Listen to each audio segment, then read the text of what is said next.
March 15, 1982. Frank Morrison had trained dozens of actors for war movies. Navy SEALs, Green Berets, desk jockeys playing soldiers.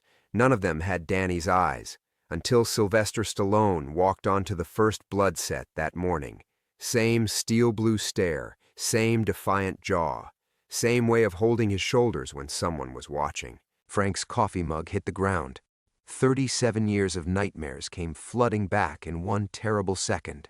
The kid they called Rambo looked exactly like the spotter Frank had left to die in Vietnam, down to the scar above his left eyebrow, down to the way he smiled before asking dangerous questions. "You ready to teach me how to kill, Sergeant Morrison?" That's when Frank knew. This wasn't coincidence. This wasn't Hollywood magic. This was Danny Kowalski's son, and he'd been planning this moment for decades. Before we jump back in, tell us where you're tuning in from, and if this story touches you, make sure you're subscribed, because tomorrow I've saved something extra special for you. Frank's hand instinctively moved toward his hip, where he'd carried a sidearm for 2 tours in Southeast Asia.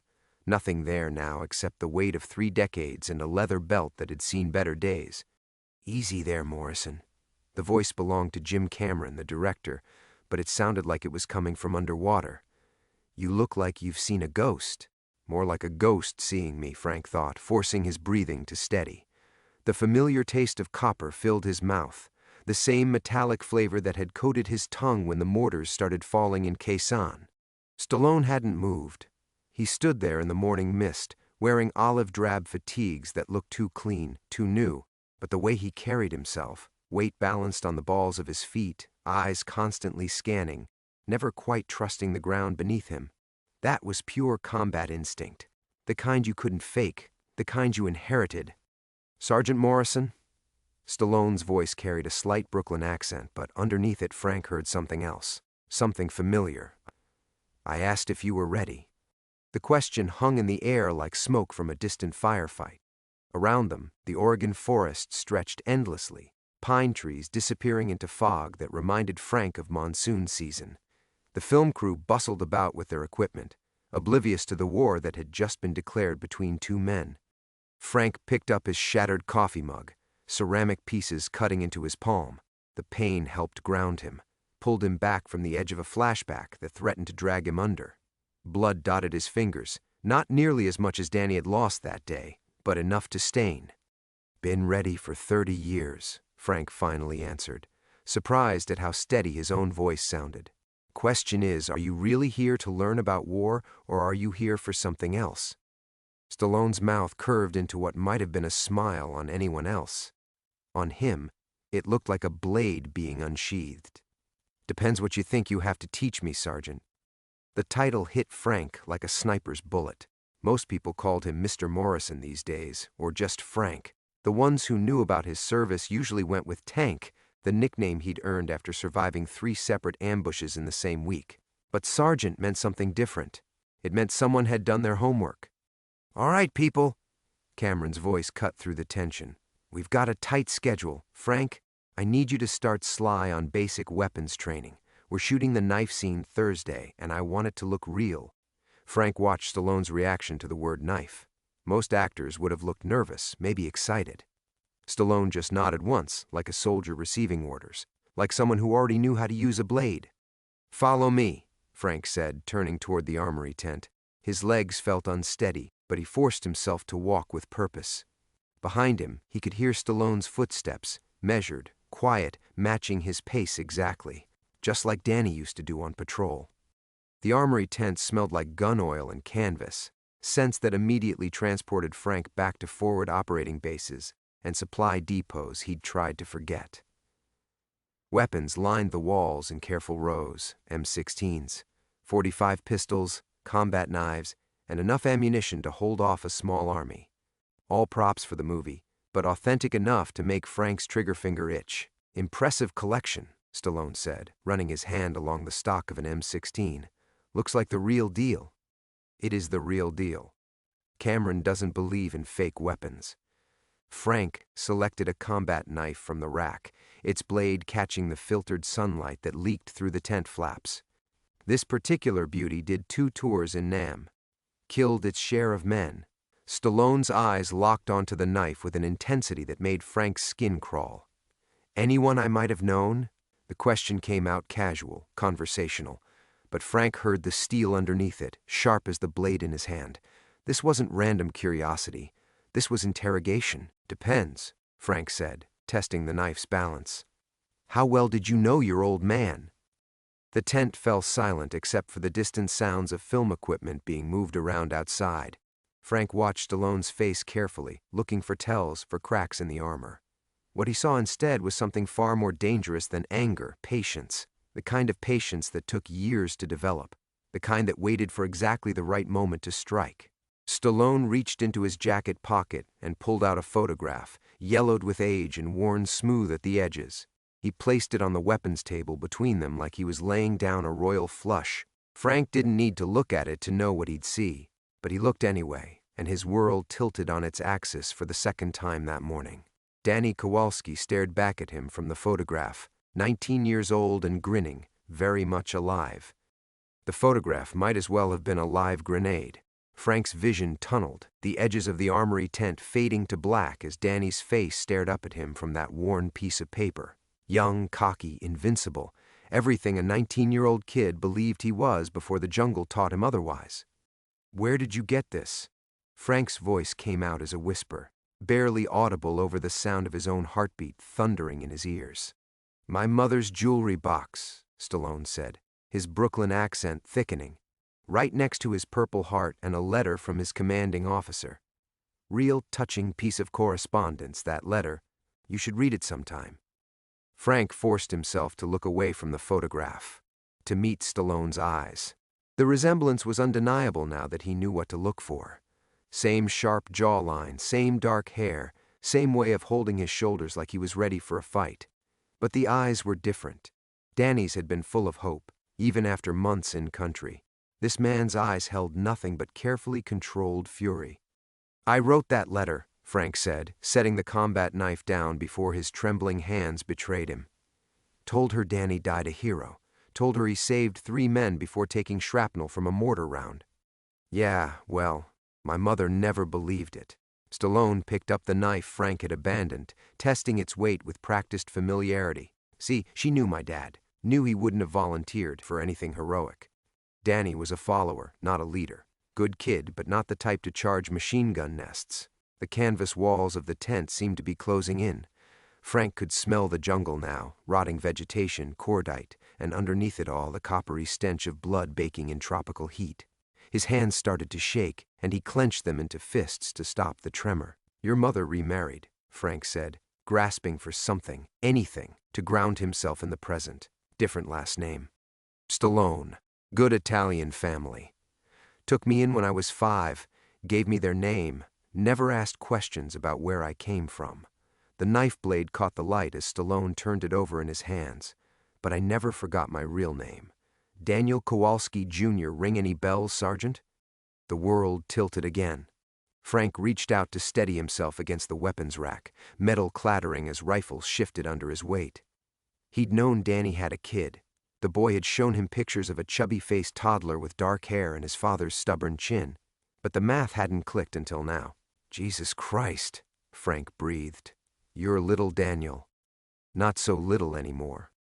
Stallone's grip on the knife tightened. Took me years to track you down.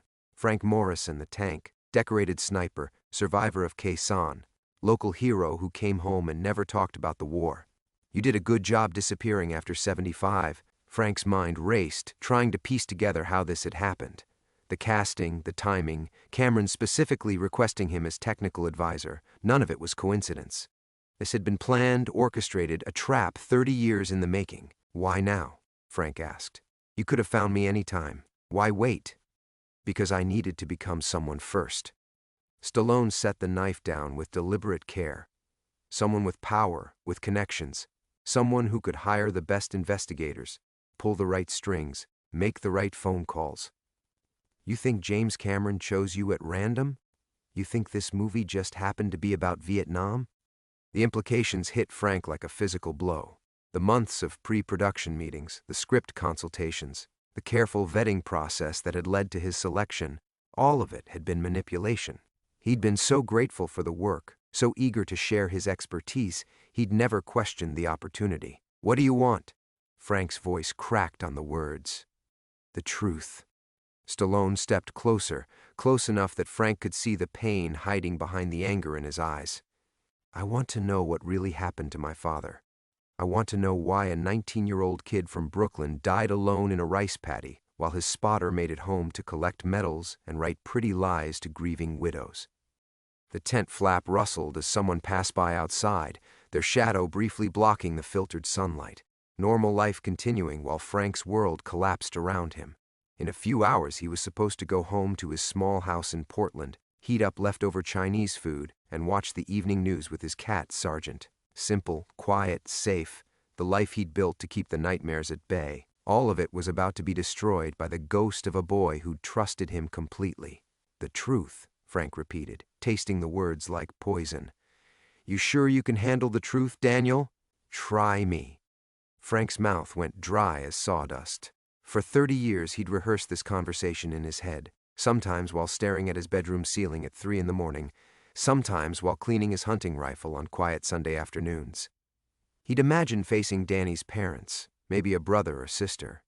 He'd never imagined facing the son who'd grown up without a father because of choices Frank had made in a split second of terror and cowardice. "April 15th, 1971, Frank began, his voice barely above a whisper. "Firebase Charlie, about 20 clicks west of Da Nang. Your dad and I had been together 8 months by then. Best spotter I ever worked with." Stallone's jaw tightened, but he remained silent, waiting. "We'd been tracking a North Vietnamese sniper for 3 days. Bastard had been picking off our guys one by one from somewhere in the tree line. Command finally gave us permission to go hunting." Frank's hands began to shake again, and this time he couldn't stop them. It was supposed to be a quick recon. "Get in, find his position. Take him out, get back to base for dinner." The canvas walls seemed to dissolve around them, replaced by the oppressive green of jungle canopy. Frank could hear the distant thump of helicopter rotors, smell the acrid smoke of burning diesel fuel. The past wasn't just returning, it was consuming him. "Danny was excited," Frank continued, lost in the memory now. "He'd been talking about going home, about seeing you take your first steps. Kid carried your picture everywhere, showed it to anyone who'd look. You were walking by then," he said, 11 months old and already getting into everything." Stallone's composure cracked slightly. A muscle in his cheek twitched, and his knuckles went white where they gripped the edge of the table. "We found the sniper's nest around noon. Old Charlie was good, had himself set up in a bomb crater about 300 meters from our perimeter. Perfect field of fire, multiple escape routes. Your dad called in the position while I lined up the shot." Frank's voice dropped to barely audible. That's when everything went to hell. Outside the tent, someone was testing a radio, static crackling through the Oregon forest like distant artillery. The sound made Frank flinch, his body remembering what his mind had tried so hard to forget. "Mortar attack?" Stallone asked. "Ambush. They'd been waiting for us, probably for days. The sniper was bait." Frank closed his eyes, and suddenly he was back there, mud caking his boots, sweat stinging his eyes, the weight of his rifle digging into his shoulder. Automatic weapons fire from 3 directions. Had to be at least a dozen of them, maybe more. We were caught in the open, no cover except that damn crater. The phantom sound of AK-47s rattled through Frank's memory, punctuated by Danny's voice calling his name. Always calm under fire, that kid.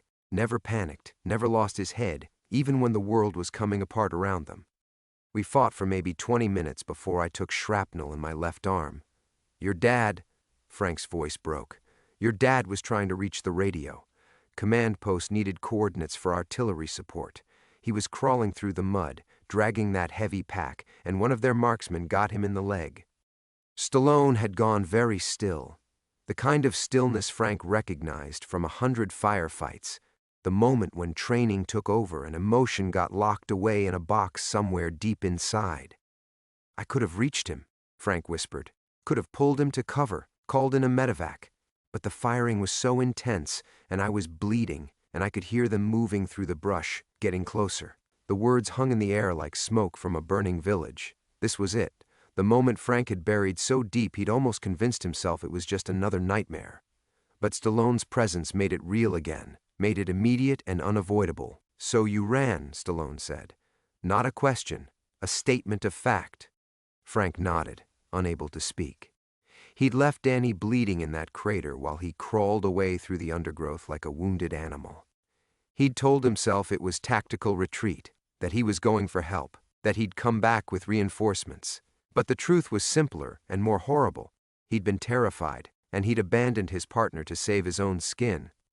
"I made it back to base 3 hours later," Frank finally managed. "Took them another 2 hours to organize a patrol. By the time we got back to the crater, he was dead," Stallone finished. "Shot in the head, execution style." Frank opened his eyes and forced himself to look at Danny's son.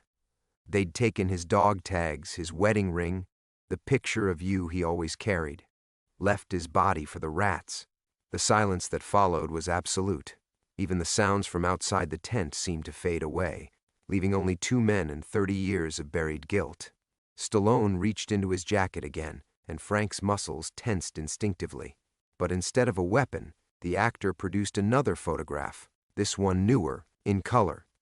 It showed a small headstone in a military cemetery. "This is where they buried him," Stallone said quietly.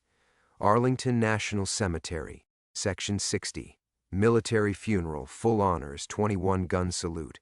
Everything a war hero deserves." Frank stared at the photograph, reading the inscription carved in granite. "Daniel Kowalski Sr., loving husband and father, died serving his country." But he wasn't a hero, was he, Frank? Stallone's voice was soft now, almost gentle. He was just a scared kid who got left behind by the one person who was supposed to watch his back. Frank felt something break inside his chest, a wall he'd built brick by brick over 3 decades, finally crumbling under the weight of truth. He'd been carrying Danny's death like a stone in his gut, but this was worse. This was facing the man Danny's son had become, seeing the life that had been shaped by Frank's cowardice. "No," Frank whispered, "he wasn't a hero, and neither am I." Stallone nodded slowly, as if Frank had just confirmed something he'd suspected all along. When he spoke again, his voice carried the cold precision of a man who'd been planning this moment for years. "Good, because heroes don't pay for what they've done. But cowards?" Stallone's smile was sharp as the blade still lying between them. "Cowards get exactly what they deserve." The knife lay between them like a line drawn in sand, its blade reflecting fragments of light that danced across Frank's vision like muzzle flashes. He could feel his pulse hammering against his collar, could taste the metallic tang of fear coating his tongue. This wasn't how it was supposed to go. In his mind, he'd always imagined confession would bring relief, absolution, maybe even peace. Instead, it felt like stepping into quicksand. "What happens now?" Frank asked, surprised by how small his voice sounded in the enclosed space. Stallone didn't answer immediately. He picked up the knife again, turning it over in his hands with the casual familiarity of someone who'd handled weapons before. Frank noticed the calluses on his palms, the way his fingers naturally found the proper grip. This wasn't just an actor preparing for a role. "Now?" Stallone's voice was thoughtful, almost conversational. "Now we make a movie." The tent flap burst open, flooding the space with Oregon sunlight and the chaos of a film production in full swing. A young production assistant stuck his head inside, clipboard clutched against her chest. "Mr. Morrison? Mr. Cameron wants to see the dailies from yesterday's shoot. And Sly—" She paused, noticing the tension crackling between the 2 men. "Sorry, am I interrupting something?" "Just getting acquainted," Stallone said smoothly, slipping the knife into his jacket pocket with a movement so fluid, Frank almost missed it. "Tank here was showing me some vintage equipment." The girl's eyes darted between them, clearly sensing undercurrents she couldn't name. Frank watched her face change, saw the moment professional efficiency gave way to instinctive wariness. Whatever she was picking up from Stallone's body language, it was making her nervous. "Right, well, whenever you're ready." She backed out of the tent, leaving them alone again. Frank tried to convince himself this was his chance. Witnesses nearby, people who would notice if he didn't show up for dinner, a dozen ways to extract himself from whatever web Stallone had woven. but his legs felt like concrete and his hands wouldn't stop shaking.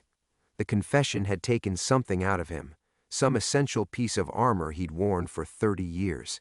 "She's afraid of you," Frank observed. People usually are, once they really look. Stallone stood and brushed dust from his jeans. Comes from growing up hard. Kids who learn early that daddy isn't coming home, they develop certain instincts. The casual way he said it made Frank's skin crawl. There was no self-pity in the words, no plea for sympathy, just a statement of fact delivered with the emotional detachment of a weather report. "Listen, Daniel." Sly. The correction came sharp and quick. "Danny was my father's name. You lost the right to use mine a long time ago." Frank nodded, filing away another small defeat. "Sly, what you're planning, whatever it is, other people are going to get hurt. Good people who don't have anything to do with what happened between your father and me." "You mean like Cameron? Like the crew?" Stallone moved toward the tent opening, then paused. "Funny thing about collateral damage, Tank. It's a lot easier to justify when you're the one pulling the trigger." The reference hit home like a physical blow. Frank had used those exact words in a letter to his sister after his third tour, trying to explain why he'd volunteered for a fourth. The letter he'd never sent, the one he'd burned after Danny's death because it revealed too much about the man he'd become in the jungle. "How do you know about the letters? About your sister Margaret in Sacramento? About the nightmares that kept you awake until you started drinking yourself unconscious?" Stallone's smile was razor thin. "I told you, Tank. I've been planning this for a long time." Frank felt the walls closing in again, but this time it wasn't flashback. It was the very real sensation of a trap snapping shut. Someone had been watching him, studying him, learning his patterns and weaknesses. The isolation he'd cultivated as protection had become vulnerability instead. "The crew doesn't know," Frank said desperately. "About my drinking, about the time you put your service pistol in your mouth on your 50th birthday? Or about the VA counselor who filed reports saying you were a danger to yourself?" Stallone pushed open the tent flap, letting in a wash of cool mountain air. "Don't worry, your secrets are safe with me. For now." Outside, Frank could hear normal sounds. Generators humming, people calling to each other, the distant whine of a camera dolly being moved across gravel. Life continuing, as if his world hadn't just been turned inside out by a ghost wearing his dead father's face. "We should get back," Stallone said, stepping into the sunlight. "Can't keep the director waiting. After all," he turned back, his silhouette framed against the forest beyond. "We have a war to fight." Frank remained in the tent for a long moment after Stallone left, surrounded by weapons that suddenly felt inadequate against an enemy who fought with information instead of ammunition. When he finally emerged, blinking in the afternoon light, he noticed how the crew's conversations seemed to quiet as he passed. They were afraid too, though they didn't know why yet. He caught himself against a lighting truck, the metal warm from the afternoon sun, and tried to breathe through the panic clawing at his chest. Crew members moved around him like water flowing around a stone, their conversations a blur of technical jargon and weekend plans. Normal people living normal lives, unaware that a 30-year-old lie was about to detonate in their midst. "You okay, Tank?" Frank looked up to find James Cameron watching him with the sharp-eyed intensity that had made him famous. The director's gaze moved from Frank's pale face to his shaking hands, cataloging details with the precision of a man who noticed everything. "Just tired," Frank managed. "Long day." "Yeah, well, it's about to get longer." Cameron pulled out a worn script, pages bristling with colored tabs and handwritten notes. "I want to run through the interrogation scene again. Sly's interpretation is interesting, more intense than I expected." Frank's stomach dropped. The interrogation scene, Rambo captured by enemy forces, tortured for information he wouldn't give. In the original script, it was supposed to be brutal but straightforward, a hero's resistance in the face of overwhelming odds. What kind of interpretation? Cameron flipped through the pages, frowning. He keeps talking about betrayal, about being left behind by people he trusted. It's not in the script, but there's something raw there, something real. As his technical advisor, I need you to tell me if we're crossing any lines. The irony was suffocating. Cameron was asking Frank to validate the very performance that would destroy him. Stallone wasn't just acting, He was laying groundwork, building a foundation for whatever revelation he planned next. "I should probably watch him work," Frank said carefully. "Good. He specifically requested you be there for the scene." Cameron's expression darkened. "Actually, he's been asking a lot of questions about you. Your service record, your decorations, how you handled yourself under pressure. Normal curiosity, I figured, but something feels off. Like he's gathering intelligence rather than just making conversation." Cameron studied Frank's face. "Is there something I should know about? Some history between you two?" Frank's mouth opened, but no words came. This was it, his chance to expose whatever game Stallone was playing before it went too far. Cameron was sharp enough to piece together the truth if Frank gave him enough fragments. But the thought of explaining Danny's death, of watching respect turn to disgust in the director's eyes, paralyzed him. No history, Frank lied, just war stories. Cameron nodded, but his expression remained troubled. "Well, whatever's going on, channel it into the performance. Some of the best work comes from real pain." He walked away, already shouting instructions to the cinematographer. Frank stood frozen in the middle of the chaos, surrounded by people who still believed he was who he'd pretended to be for 3 decades. A decorated veteran, a reliable consultant, a man worth respecting. None of them knew about the pills he'd swallowed by the handful during his blackest years, or the nights he'd driven his truck to the Burnside Bridge and sat there for hours, engine running, trying to summon the courage Danny had possessed at 19. They didn't know about the jobs he'd lost, the relationships that had crumbled under the weight of his guilt, the way he sometimes woke up screaming Danny's name. Places, everyone.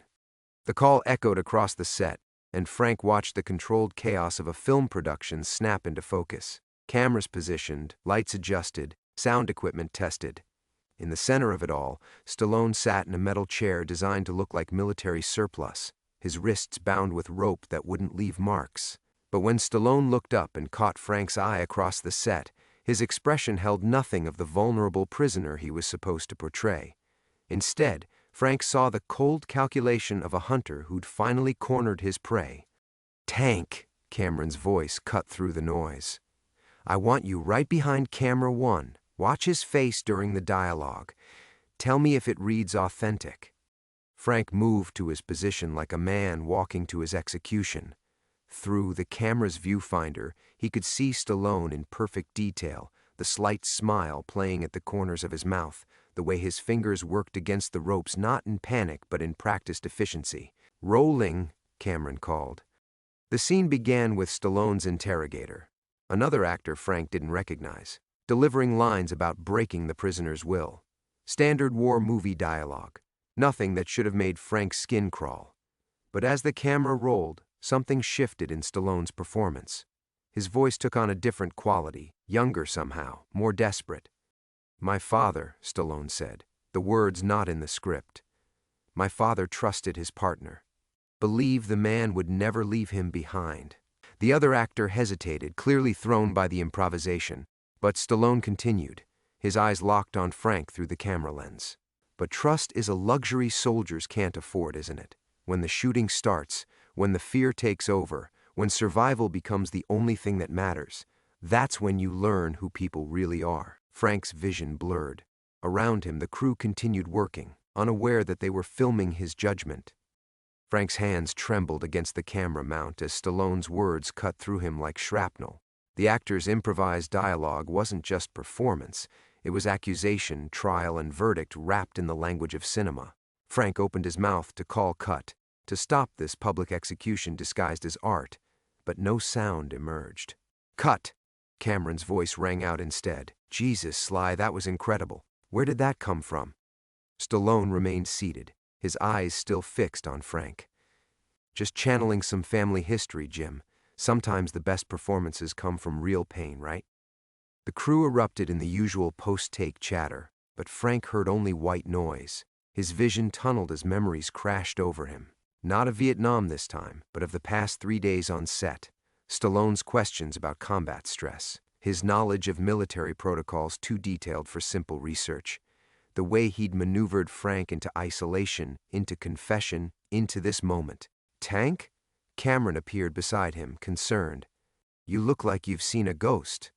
Frank forced himself to focus on the director's face, using it as an anchor against the undertow of panic. That dialogue, where did it come from? "I told you, he's been improvising, adding personal elements." Cameron glanced back at Stallone, who was being untied by a production assistant. He mentioned his father served in Vietnam. Lost in action, I think. Maybe that's what he's drawing from. Lost in action. The euphemism hit Frank like a punch to the solar plexus. Not killed in action, not died in service, lost. As if Danny Kowalski had simply wandered away from his post one day and never found his way back. Jim Frank's voice came out hoarse. "I need to ask you something, and I need an honest answer." Cameron's expression sharpened. "Shoot, how did you find me? How did my name come up for this job?" The director frowned, as if the question had caught him off guard. "It was Sly's idea, actually. Said he'd heard about your consulting work through industry channels." "Why?"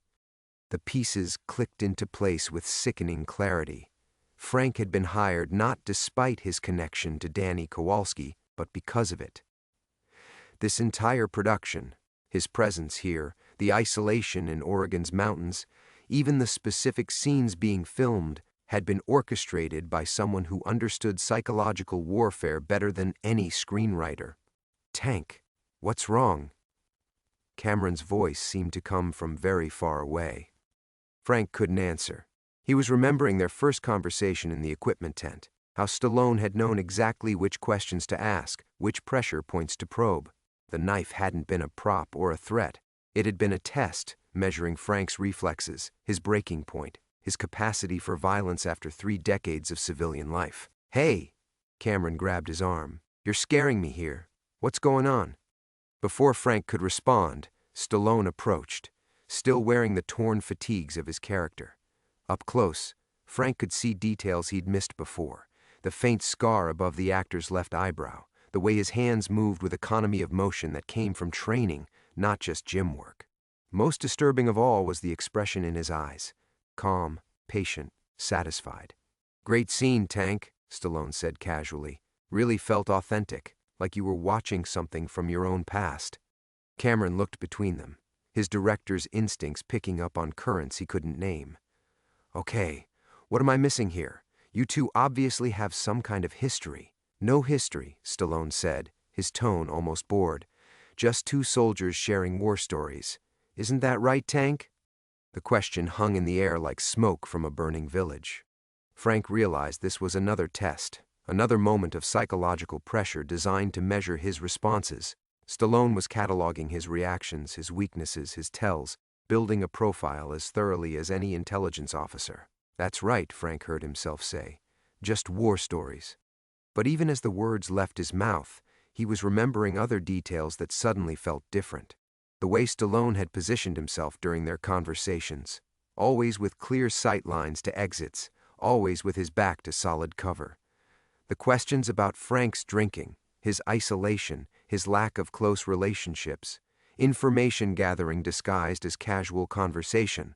"Well, whatever's inspiring you both, keep it up," Cameron said. "This is some of the most intense footage we've shot." He walked away, already focused on the next setup. Stallone watched him go, then turned back to Frank with that same patient smile. "You're starting to understand, aren't you?" Frank felt something cold settle in his stomach. "Understand what?" "That you never left that crater in Vietnam. You just convinced yourself you did." Stallone's voice dropped to barely above a whisper.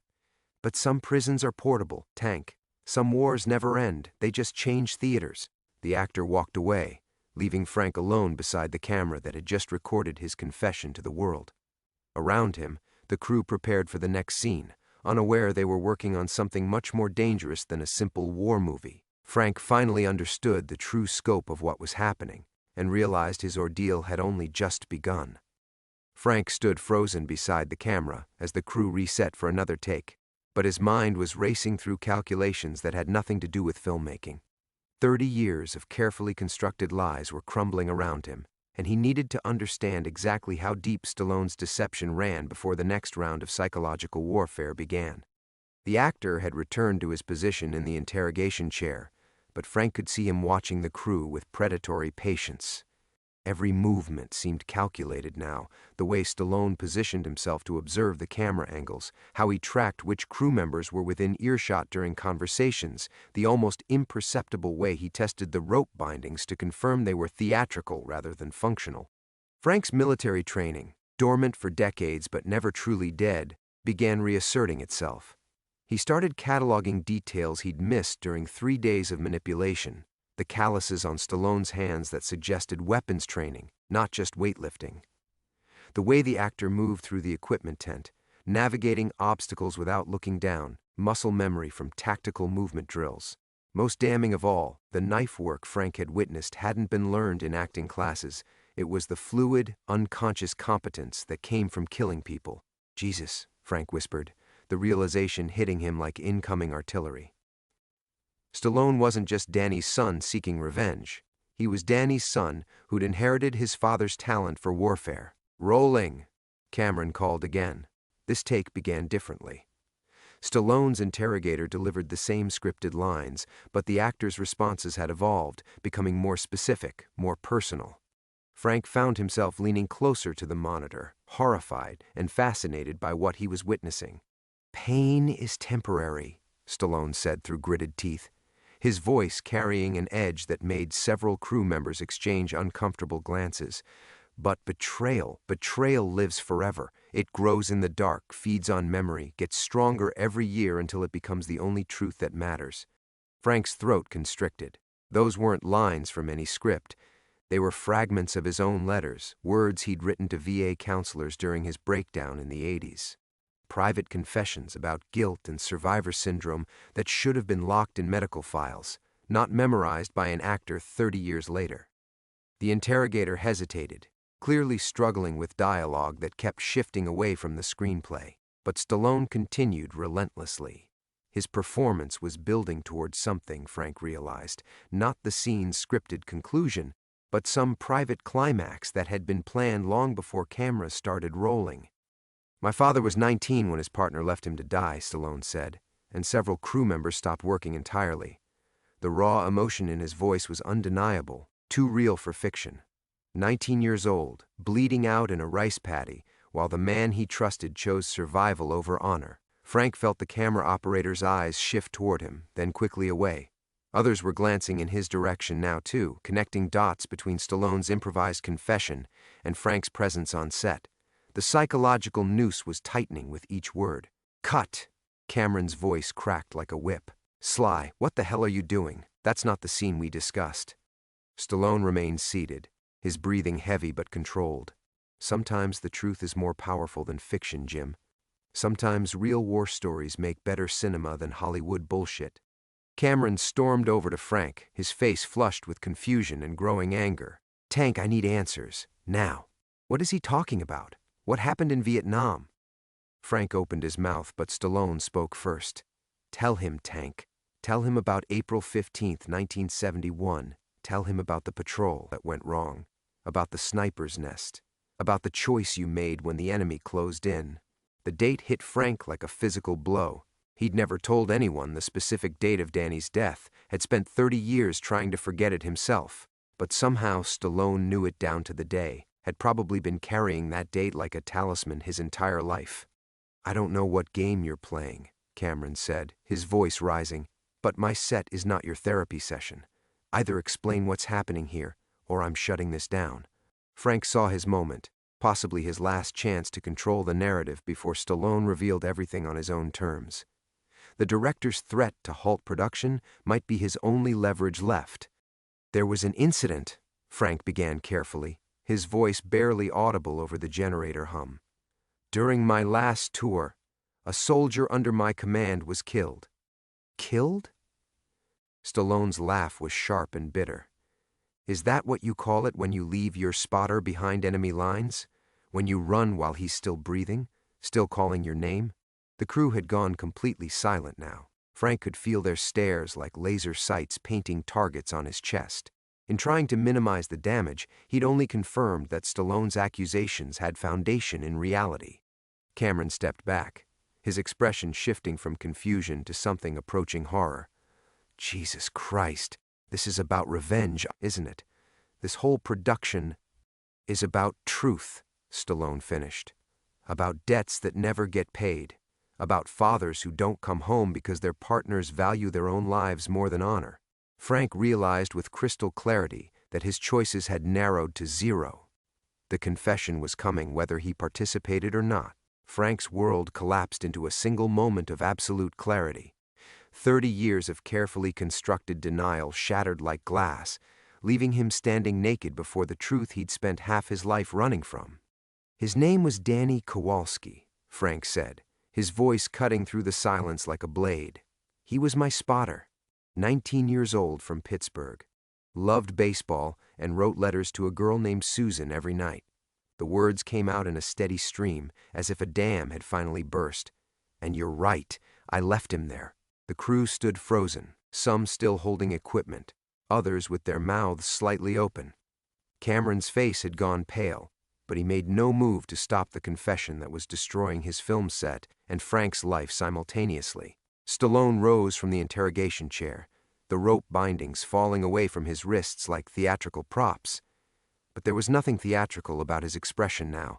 It was pure, undiluted hatred given human form. "Tell them how he died," Stallone commanded.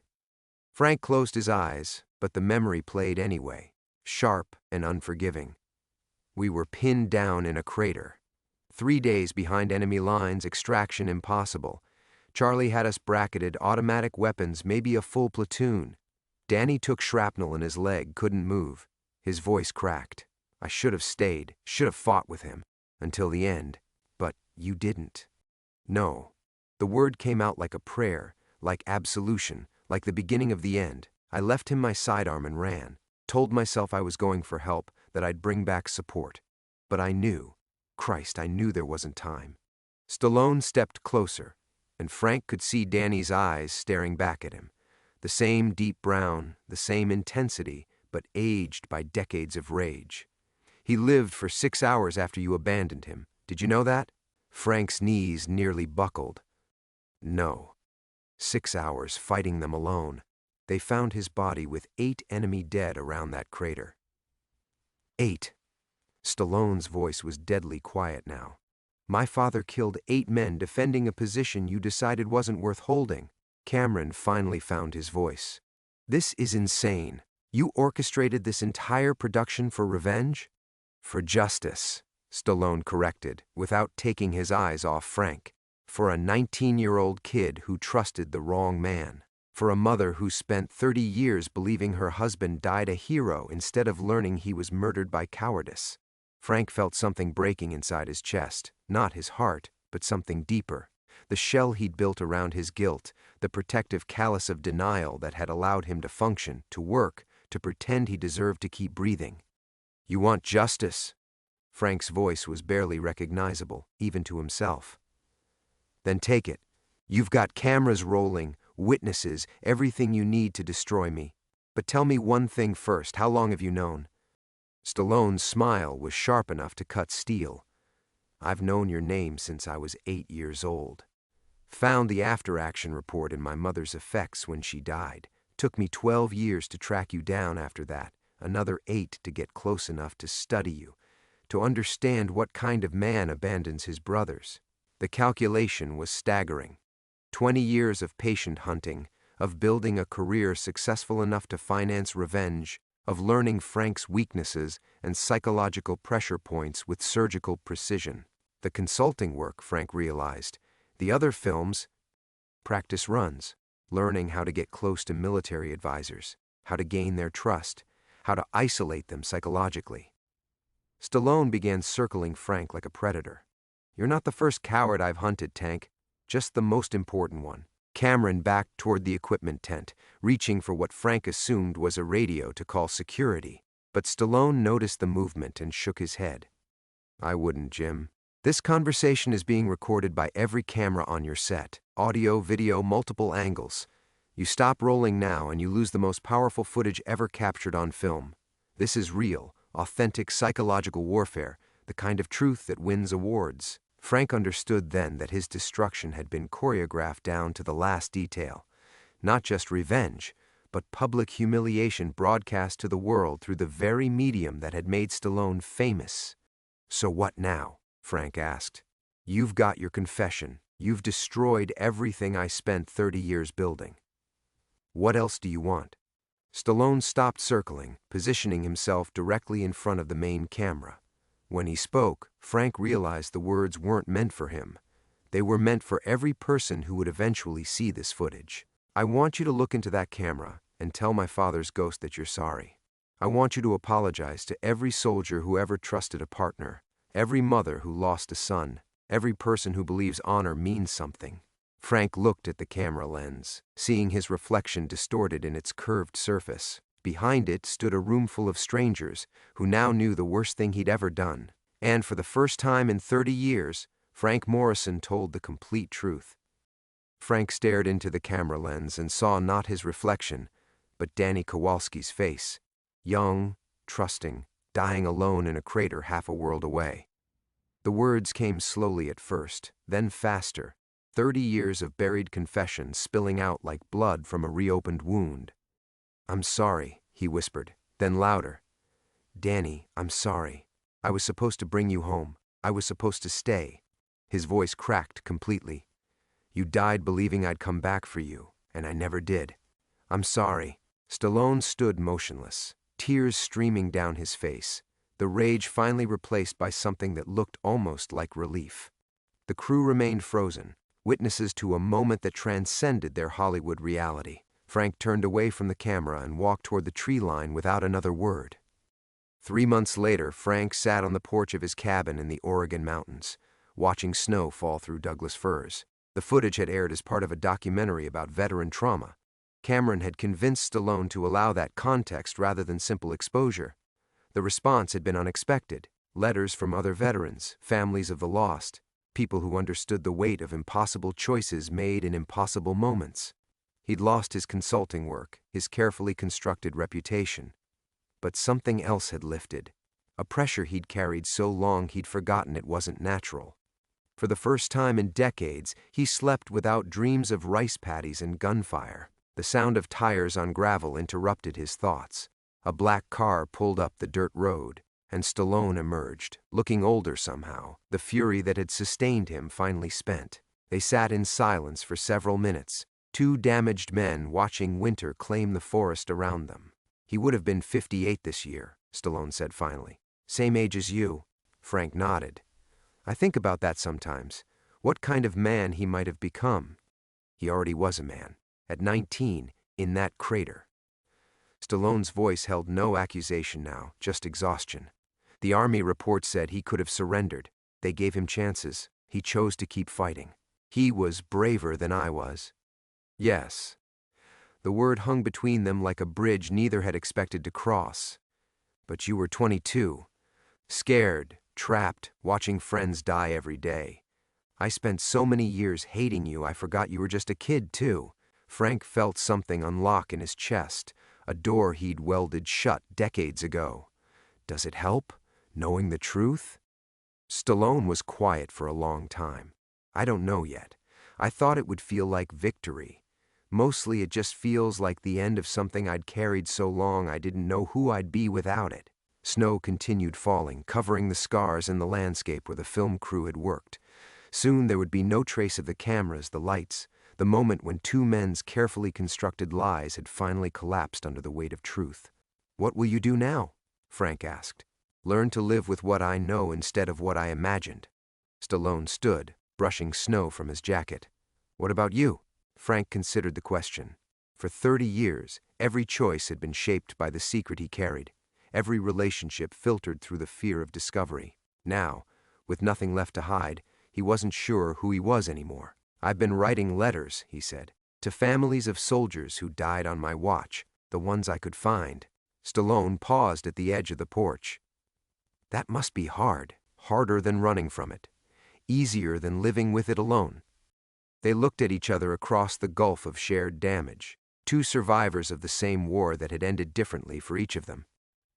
Frank saw something in Stallone's eyes that reminded him of Danny, not the hatred he'd expected, but the same fierce loyalty that had made the boy fight alone in a crater until the end. "I won't forgive you," Stallone said quietly. I can't, but I understand you now. That's enough, Frank replied. It's more than I deserved. Stallone walked back to his car, then stopped.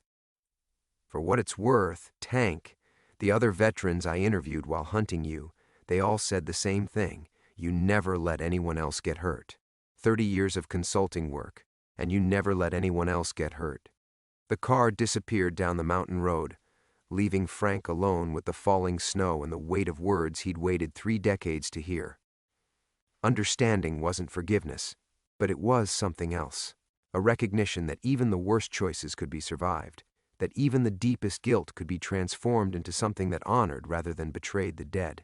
He thought of Danny Kowalski, 19 forever, fighting to the end in a crater in Vietnam.